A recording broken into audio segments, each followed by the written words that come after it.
السلام علیکم۔ آج کے اس ایکسپلینر میں خوش آمدید۔ عربک ایک نہایت خوبصورت زبان ہے نا؟ اور کسی بھی زبان کو سمجھنے کا سب سے پہلا اور اہم قدم ہوتا ہے اس میں سوالات پوچھنا۔ تو آج اس بہت ہی کام اور فوکسڈ سبق میں ہم عربک گرامر کے ایک بہت ہی بنیادی اور انٹرسٹنگ ٹاپک کو کور کریں گے۔ چلیے شروع کرتے ہیں۔ تو ہماری لیسن کا ٹائٹل ہے ادوات الاستفہام۔ اسے میرے ساتھ اپنے ذہن میں دہرائیے، ادوات الاستفہام۔ سن کر تھوڑا مشکل لگ سکتا ہے، لیکن اس کا سیدھا سا مطلب ہے کویسچن ورڈز یا سوالیہ الفاظ۔ آج اس کلاس روم انوائرمنٹ میں ہم ان الفاظ کو بالکل اچھی طرح سمجھ لیں گے۔ آج کے ہمارے مقاصد بہت واضح ہیں۔ ہمارا سارا فوکس اس بات پر ہوگا کہ عربک میں سوال آخر کیسے پوچھتے ہیں اور اس کے لیے کون کون سے مخصوص الفاظ استعمال ہوتے ہیں۔ آج ہمارا مین گول انہی دو کانسیپٹس کو ماسٹر کرنا ہے تاکہ کویسچنز فارم کرنا ہمارے لیے بالکل آسان ہو جائے۔ آج ہم جو سلیبس فالو کریں گے وہ کچھ اس طرح ہے۔ پہلے انٹرو، پھر 3 بنیادی الفاظ، سوال بنانے کا طریقہ، عملی مثالیں، کچھ اہم قواعد اور آخر میں ایک چھوٹی سی مشق اور خلاصہ۔ ترتیب کلیئر ہے تو آگے بڑھتے ہیں۔ یہاں سے ہمارا پہلا مین ٹاپک شروع ہوتا ہے۔ اسکرین پر آپ کو 3 بنیادی سوالی الفاظ نظر آ رہے ہیں۔ پہلا ہے من۔ من اس کا مطلب ہے کون یا ہو۔ دوسرا لفظ ہے ما یا پھر ماذا۔ ماذا اس کا مطلب ہوتا ہے کیا یا واٹ۔ اور تیسرا لفظ ہے اینا۔ اینا یعنی کہاں یا ویر۔ ان تینوں عربک ٹرمز کو ان کے میننگز کے ساتھ بالکل اچھے سے یاد کر لینا ہے۔ Section 2، how to form questions. الفاظ تو ہم نے دیکھ لیے، لیکن اب ان کو سینٹنسز میں فٹ کیسے کرنا ہے؟ آئیے اس کا گرامیٹیکل فارمولا دیکھتے ہیں۔ عربک میں سوال بنانے کا طریقہ ایک بہت ہی سمپل میتھ فارمولا جیسا ہے۔ سوالی لفظ پلس جملہ، یعنی سب سے پہلے آپ کا کویسچن ورڈ آئے گا اور اس کے فوراً بعد آپ کا باقی کا پورا سینٹنس۔ ہے نا بالکل ڈائریکٹ اور لاجیکل سٹرکچر؟ اس فارمولا کو سٹیپس میں توڑتے ہیں۔ سٹیپ 1، صحیح سوالی لفظ چنیے۔ سٹیپ 2، اپنا ریگولر جملہ بالکل اس کے بعد لگا دیجیے۔ یہاں ایک کامن مسٹیک سے بچنا بہت ضروری ہے۔ اکثر اسٹوڈنٹس سوالی لفظ کو جملے کے آخر میں لگا دیتے ہیں، لیکن یاد رکھیے عربک میں کویسچن ورڈ ہمیشہ سینٹنس کو لیڈ کرتا ہے، ہمیشہ شروع میں آتا ہے۔ Section 3، examples in action. Theory کو سمجھ لینے کے بعد اب اس کو تھوڑا پریکٹیکل طریقے سے دیکھتے ہیں کہ یہ فارمولا آخر کام کیسے کرتا ہے۔ پہلی مثال دیکھیے، من فی الحمام۔ اس کا ترجمہ ہے کون باتھ روم میں ہے۔ غور کرنے والی بات یہ ہے کہ من بالکل شروع میں آیا ہے، پہلے سوالیہ لفظ اور پھر سینٹنس کا باقی حصہ بالکل ہمارے فارمولا کے مطابق۔ اب اس دوسری مثال کو دیکھتے ہیں۔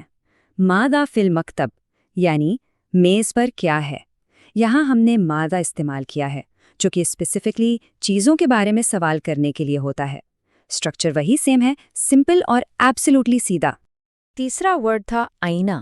پہلی مثال دیکھیے، آئینہ الکتاب، یعنی کتاب کہاں ہے۔ اور دوسری مثال، آئینہ یاسر، یعنی یاسر کہاں ہے۔ یہ دونوں مثالیں بہت خوبصورتی سے دکھاتی ہیں کہ آئینہ کسی بے جان چیز اور کسی شخص دونوں کی لوکیشن پوچھنے کے لیے کتنی آسانی سے استعمال ہو سکتا ہے۔ اور اگر آپ انہی سوالات کو پروناؤنز یا پریپوزیشنز کے ساتھ بنائیں تو سٹرکچر پھر بھی اتنا ہی آسان رہتا ہے۔ اینہ انتا یعنی تم کہاں ہو، اور اینہ فی الغرفتی یعنی کمرے میں کہاں۔ ان کو کیئرفلی پروناؤنس کریں اور ان کی سمپلسٹی کو اپریشیٹ کریں۔ عربک واقعی ایک بہت ویل سٹرکچرڈ زبان ہے۔ Section 4، important rules to remember. Grammar میں رولز بیس کو اسٹرانگ بناتے ہیں۔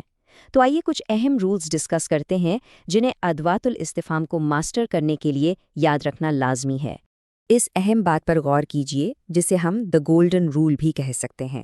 سوالیہ الفاظ ہمیشہ شروع میں آتے ہیں، ان کے بعد مکمل جملہ آتا ہے۔ یہ بات ہم نے پہلے بھی بتائی تھی، لیکن اسے یہاں ایکسپلسٹلی ہائی لائٹ کرنا ضروری تھا تاکہ آگے چل کر آپ کو کوئی کنفیوژن نہ رہے۔ ایبسولوٹ بگننگ، بس اسے ہمیشہ یاد رکھنا ہے۔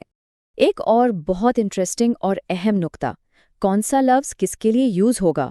من ہمیشہ انسان کے لیے استعمال ہوتا ہے، ماں یا ماذا ہمیشہ کسی چیز یا آبجیکٹ کے لیے، اور آئینہ ہمیشہ کسی جگہ یا لوکیشن کے لیے۔ یہ کیٹیگرائزیشن خود میں عربی گرامر کا ایک بڑا خوبصورت حصہ ہے۔ پچھلی ساری انفارمیشن کا خلاصہ اس ٹیبل میں ہے۔